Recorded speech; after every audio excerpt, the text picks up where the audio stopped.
আকাশবাণী গুৱাহাটী পৰাঞ্চল বাতৰি পঢ়িছো কুমাৰ দেৱিত দাসে আৰু মোৰ সৈতে আছে পৱন কুমাৰ বৰা। এতিয়া প্ৰধানমন্ত্ৰীসমূহত আছে কাজিৰঙা ৰাষ্ট্ৰীয় উদ্যানক খহনীয়াৰ পৰা ৰক্ষা কৰাৰ বাবে জলসম্পদ বিভাগে বৃহৎ আঁচনি প্ৰস্তুত কৰিছে বুলি মুখ্যমন্ত্ৰী হিমন্ত বিশ্ব শৰ্মাৰ প্ৰকাশ। ছাত্ৰী সবলীকৰণৰ বাবে ৰাজ্য চৰকাৰৰ আজি মুখ্যমন্ত্ৰীৰ নিযুত মইনা আঁচনি উদ্বোধন। 3 বছৰত 10 লাখ শিক্ষাৰ্থীক সামৰি লোৱাৰ লক্ষ্য। বাংলাদেশত নোবেল বঁটাপ্ৰাপক প্ৰফেচাৰ মহম্মদ ইউনুছ নেতৃত্বাধীন অন্তৰ্বৰ্তীকালীন চৰকাৰৰ আজি নিশা শপত গ্ৰহণ। আৰু পেৰিছ অলিম্পিকত আজি জেভলিন থ্ৰত স্বৰ্ণ পদকৰ বাবে নীৰজ চোপ্ৰাৰ প্ৰতিদ্বন্দ্বিতা। ব্ৰঞ্জৰ পদকৰ যুঁজত ভাৰতীয় পুৰুষ হকী দল স্পেইনৰ মুখামুখি। এতিয়া হল বিতং বাতৰি। কাজিৰঙা ৰাষ্ট্ৰীয় উদ্যানক খহনীয়াৰ কবলৰ পৰা ৰক্ষা কৰাৰ বাবে জলসম্পদ বিভাগে এখন বৃহৎ আঁচনি প্ৰস্তুত কৰিছে বুলি মুখ্যমন্ত্ৰী হিমন্ত বিশ্ব শৰ্মাই প্ৰকাশ কৰিছে। মুখ্যমন্ত্ৰীগৰাকীয়ে কালি বাগৰি বনাঞ্চলিক বিষয়াৰ চৌহদত আয়োজিত এটা অনুষ্ঠানত কাজিৰঙা ৰাষ্ট্ৰীয় উদ্যান আৰু ব্যাঘ্ৰ সংৰক্ষণ প্ৰকল্পলৈ আউটবোৰ্ড মটৰযুক্ত 20খন ৰবৰ নাও প্ৰদান কৰি সাংবাদিকৰ আগত এই কথা প্ৰকাশ কৰে। এই আঁচনিখন অতি সোনকালে ৰূপায়ণ কৰিব পৰা যাব বুলিও মুখ্যমন্ত্ৰীয়ে আশা কৰে। উল্লেখযোগ্য যে কিছুদিন পূৰ্বে কাজিৰঙাত অনুষ্ঠিত এখন বৈঠকত ৰাষ্ট্ৰীয় উদ্যানখনৰ বন্যপ্ৰাণী উদ্ধাৰ আৰু সাহায্যৰ কামত ব্যৱহাৰ কৰিব পৰাকৈ 20খন ৰবৰৰ নাও প্ৰদানৰ সিদ্ধান্ত গ্ৰহণ কৰা হৈছিল। সেই সিদ্ধান্ত অনুসৰি কালি ৰাষ্ট্ৰীয় উদ্যানখনৰ কৰ্তৃপক্ষক মুখ্যমন্ত্ৰীয়ে আনুষ্ঠানিকভাৱে এই নাওকেইখন প্ৰদান কৰে। ইয়াৰ পাছত সাংবাদিকৰ হোৱা কথোপকথনত মুখ্যমন্ত্ৰীয়ে কয় যে বানৰ ফলত জীৱ জন্তুৰ মৃত্যু হলেও ৰাষ্ট্ৰীয় ঘাইপথত যান বাহন চলাচলৰ ক্ষেত্ৰত নিষেধাজ্ঞা আৰোপ কৰাত গাড়ীৰ খুন্দাত জীৱ জন্তুৰ মৃত্যু হোৱাৰ সংখ্যা এইবাৰ একেবাৰে কম আছিল। এই ক্ষেত্ৰত ৰাজ্যে আগবঢ়োৱা সহায় সহযোগিতাৰ বাবে তেওঁ জনসাধাৰণক ধন্যবাদ জ্ঞাপন কৰে।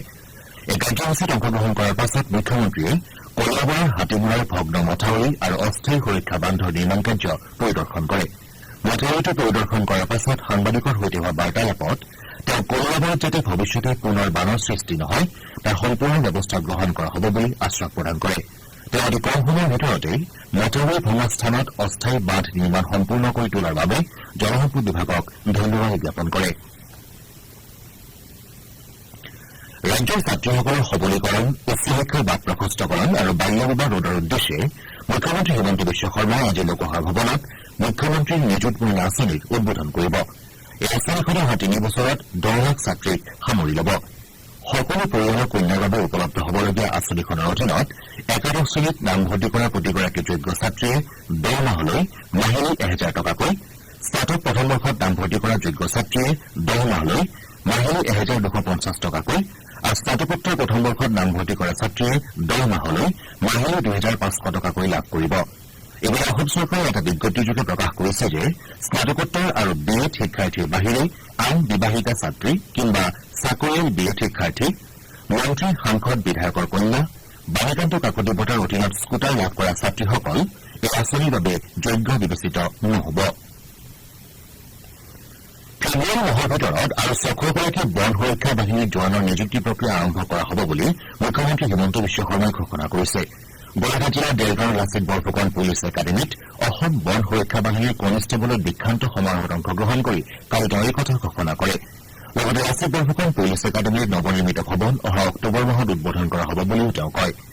এই একাডেমীলৈ প্ৰশিক্ষণ লাভৰ বাবে দেশৰ বিভিন্ন প্ৰান্তৰ পৰা জোৱানসকল আহিবলৈ আৰম্ভ কৰাত একাডেমীখন ৰাষ্ট্ৰীয় পৰ্যায়তো উজলি উঠা বুলি মুখ্যমন্ত্ৰীয়ে মন্তব্য কৰে। একাডেমীখনত 102 সেৱা আৰম্ভ কৰিবলৈ ৰাজ্য চৰকাৰে সিদ্ধান্ত গ্ৰহণ কৰাৰ কথাও মুখ্যমন্ত্ৰীয়ে উল্লেখ কৰে। বন ধ্বংস কৰিব বিচৰা লোকৰ বিৰুদ্ধে বন সুৰক্ষা বাহিনীৰ জোৱানসকলে নিষ্ঠাবান প্ৰহৰীৰ দৰে কাম কৰিব লাগিব বুলি মুখ্যমন্ত্ৰীয়ে কয়। উল্লেখযোগ্য যে সমাৰোহত কালি 981গৰাকী বন সুৰক্ষা বাহিনীৰ কনিষ্টেবলক দীক্ষান্ত প্ৰমাণপত্ৰ প্ৰদান কৰা হয়। এই অনুষ্ঠানত পৰিৱেশ আৰু বন মন্ত্ৰী চন্দ্ৰমোহন পাটোৱাৰী, আৰক্ষী সঞ্চালক প্ৰধান JP সিঙৰ লগতে কেইবাগৰাকী বিশিষ্ট ব্যক্তি উপস্থিত থাকে। বন আৰু বন্যপ্ৰাণী সুৰক্ষাৰ দিশত দৃঢ় পদক্ষেপ গ্ৰহণৰ অংশৰূপে প্ৰথমবাৰৰ বাবে এই দীক্ষান্ত সমাৰোহৰ আয়োজন কৰা হৈছিল। বন সুৰক্ষা বাহিনীৰ জোৱানৰ নিযুক্তিৰ সংখ্যা 120% বৃদ্ধি কৰাৰ ফলত জোৱানৰ সংখ্যা 784ৰ পৰা 1724 হৈছে। ইয়াৰ 90গৰাকী মহিলা। আনহাতে তৃতীয় অসম বন সুৰক্ষা বাহিনী বেটেলিয়ন সম্পূৰ্ণৰূপে নৱনিযুক্ত জোৱানেৰে গঠন কৰা হৈছে। অসমত হোৱা আলুৰ দাম বৃদ্ধি প্ৰসংগত ৰাজ্যৰ খাদ্য, ৰাজহুৱা বিতৰণ আৰু গ্ৰাহক পৰিক্ৰমা বিভাগে কেন্দ্ৰ তথা পশ্চিমবংগ চৰকাৰৰ সৈতে যোগাযোগ অব্যাহত ৰাখিছে। কালি বিভাগীয় মন্ত্ৰী ৰঞ্জিত কুমাৰ দাসে এই কথা জানিবলৈ দিয়ে। পশ্চিমবংগৰ আলুসমূহ অসমত প্ৰৱেশ কৰিবলৈ নিদিয়াৰ বাবে আৰু দাম বৃদ্ধি হোৱা সন্দৰ্ভত দেখা দিয়া সমস্যাৰ ওৰ পেলাবলৈ কালি মন্ত্ৰীগৰাকীৰ অধ্যক্ষতাত এখন সভাও অনুষ্ঠিত হয়। সভাত সংশ্লিষ্ট বিভাগীয় বিষয়াসকলৰ লগতে কামৰূপ চেম্বাৰ অব কমাৰ্চৰ বিষয়ববীয়া তথা আলু আৰু পিয়াজ ব্যৱসায়ী সংস্থা কামৰূপ মহানগৰ জিলাৰ সভাপতি সম্পাদকৰ সৈতে বিষয়টো সন্দৰ্ভত বিতংকৈ আলোচনা কৰা হয়। মন্ত্ৰীগৰাকীয়ে উল্লেখ কৰে যে পাইকাৰী ব্যৱসায়ীসকলৰ ওচৰত পৰ্যাপ্ত আলু মজুত থকা তথা পশ্চিমবংগৰ বাধা আঁতৰিলে বংগৰ আলু উচিত দামত বিক্ৰী কৰিব পৰা যাব বুলি আলু আৰু পিয়াজ ব্যৱসায়ী সংস্থাই তেওঁক জানিবলৈ দিছে। বাংলাদেশত নোবেল বঁটাপ্ৰাপক প্ৰফেচাৰ মহম্মদ ইউনুছ নেতৃত্বাধীন অন্তৰ্বৰ্তীকালীন চৰকাৰখনে আজি নিশা শপত গ্ৰহণ কৰিব। কালি এখন সংবাদমেলত দেশখনৰ সেনাপ্ৰধান ৱাকাৰুজ্জামানে এই কথা সদৰি কৰে। তেওঁ দেশখনৰ পৰিস্থিতি অহা ৩-৪ দিনৰ ভিতৰত স্বাভাৱিক হ'ব বুলি আশা প্ৰকাশ কৰিছে। তেওঁ কয় যে বিগত কিছুদিনত সংঘটিত অপৰাধমূলক ঘটনাসমূহৰ সৈতে জড়িত থকা লোকসকলক সাৰি যাবলৈ দিয়া নহ'ব আৰু সেইসকলৰ বিৰুদ্ধে আইনী ব্যৱস্থা গ্ৰহণ কৰা হ'ব। লোকসভাত কালি বিত্ত বিধেয়ক ২০২৪ৰ সংশোধনী গৃহীত হয়। বিধেয়কখন গৃহীত হোৱাৰ লগে লগে ২০২৪-২৫ বিত্তীয় বৰ্ষৰ বাবে কেন্দ্ৰীয় চৰকাৰৰ বিত্তীয় প্ৰস্তাৱ কাৰ্যকৰী হৈ পৰিল আৰু বাজেট প্ৰক্ৰিয়াও সম্পূৰ্ণ হ'ল। বিধেয়কৰ সন্দৰ্ভত লোকসভাত হোৱা আলোচনাৰ উত্তৰ দি বিত্তমন্ত্ৰী নিৰ্মলা সীতাৰমণে কয় যে কৰ আৰোপৰ ক্ষেত্ৰত প্ৰধানমন্ত্ৰী নৰেন্দ্ৰ মোদীৰ দৃষ্টিভংগীৰ মূল উদ্দেশ্য হৈছে কৰ আইন তথা প্ৰক্ৰিয়াৰ সৰলীকৰণ আৰু দেশৰ বিকাশ ত্বৰান্বিত কৰাৰ লগতে কৰ্ম সংস্থাপনৰ সুযোগ সৃষ্টি কৰা। তেওঁ কয় যে চৰকাৰে বিগত দশকত কৰ প্ৰশাসনত আমূল পৰিৱৰ্তন আনিবলৈ সমৰ্থ হৈছে। চৰকাৰে কৰ বহু বেছি বৃদ্ধি নকৰাকৈ অধিক স্বচ্ছতাৰ লগতে নিয়ম পালন প্ৰক্ৰিয়াৰ সৰলীকৰণৰ সৈতে সহজ কৰ আৰু ব্যৱস্থা প্ৰণয়ন কৰিছে। চিকিৎসা আৰু জীৱন বীমাৰ ওপৰত আৰোপিত সামগ্ৰী আৰু সেৱা কৰ প্ৰত্যাহাৰৰ বাবে বিৰোধী পক্ষই জনোৱা দাবী সন্দৰ্ভত বিত্তমন্ত্ৰীগৰাকীয়ে কয় যে চিকিৎসা বীমাৰ ওপৰত আৰোপিত 18% সামগ্ৰী আৰু সেৱা কৰ বাতিলৰ বিষয়টো সন্দৰ্ভত সামগ্ৰী আৰু সেৱা কৰ পৰিষদত সিদ্ধান্ত ল'ব পৰা যাব। তেওঁ কয় যে ২০২৪-২৫ বৰ্ষৰ বাবে ৩১ জুলাই পৰ্যন্ত অভিলেখ সংখ্যক ৭,২৮ লাখ আয়কৰ ৰিটাৰ্ণ দাখিল কৰা হৈছে।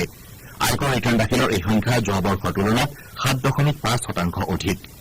বিত্ত বিধেয়ক গৃহীত হোৱাৰ পাছত লোকসভাৰ অধ্যক্ষই সদনৰ কাম কাজ দিনটোৰ বাবে স্থগিত ৰাখে। এদিন ৰাজ্যসভাত কালি বিনিয়োজন বিধেয়ক ২০২৪ সন্দৰ্ভত আলোচনা হয়। বিত্তমন্ত্ৰী নিৰ্মলা সীতাৰমণে আজি এই আলোচনাৰ উত্তৰ দিব। বাতৰিত এইখিনিতে লৈছো খন্তেক বিৰতি। শুনিছিলো পানী বাঢ়িছিলো। ইকনে সিকনে ময়ো নুশুনা নহয়। অলপ আগতীয়াকে সাঁচি হৈ থাকিব পাৰিলে যোৱাবাৰৰ দৰে ক্ষতি নহলহেঁতেন। কিন্তু এই খবৰবোৰ বা কিমান সঁচা সঠিক তথ্য গম পোৱা হলে গাঁওবুঢ়াই আপোনাক দিব সঠিক তথ্য। বানপানীৰ আগতীয়া সতৰ্কীকৰণ ব্যৱস্থা সন্দৰ্ভত বানপানীৰ আগজাননীসমূহ নিয়মিতভাৱে গাঁওবুঢ়ালৈ প্ৰেৰণ কৰা হয়, যাতে গাঁওবুঢ়াই স্থানীয় ৰাইজক অৱগত কৰিব পাৰে তথা স্থানীয় গাঁওবুঢ়াৰ সহযোগত নিকটতম আশ্ৰয় শিবিৰৰ ভাৰপ্ৰাপ্ত বিষয়াৰ লগত যোগাযোগ কৰক, যাতে দুৰ্যোগৰ সময়ত আপোনাৰ অসুবিধা নহয়। যিকোনো জৰুৰীকালীন খবৰ বা সহায়ৰ বাবে ৰাজ্যিক নিয়ন্ত্ৰণ কক্ষৰ সৈতে টোল ফ্ৰী নম্বৰ 1070-112 অথবা 1079 আৰু জিলা নিয়ন্ত্ৰণ কক্ষৰ সৈতে যোগাযোগ কৰক টোল ফ্ৰী নম্বৰ 1077। অসম ৰাজ্যিক দুৰ্যোগ ব্যৱস্থাপনা প্ৰাধিকৰণৰ দ্বাৰা জনহিতাৰ্থে প্ৰচাৰিত। আপোনালোকে বাতৰি শুনিছে আকাশবাণী গুৱাহাটী কেন্দ্ৰৰ পৰা। ৰাজ্য চৰকাৰৰ উদ্যোগত তথা বন বিভাগৰ সহযোগত ৰাজ্যত সেউজ আৱৰণ বৃদ্ধি কৰি বৃক্ষ অৰ্থনীতি সমৃদ্ধিশালী কৰি তোলাৰ লক্ষ্যৰে এজপি গছ মাৰ নামৰ শ্লোগানেৰে অমৃত বৃক্ষ আন্দোলনৰ কাৰ্যসূচী অব্যাহত আছে।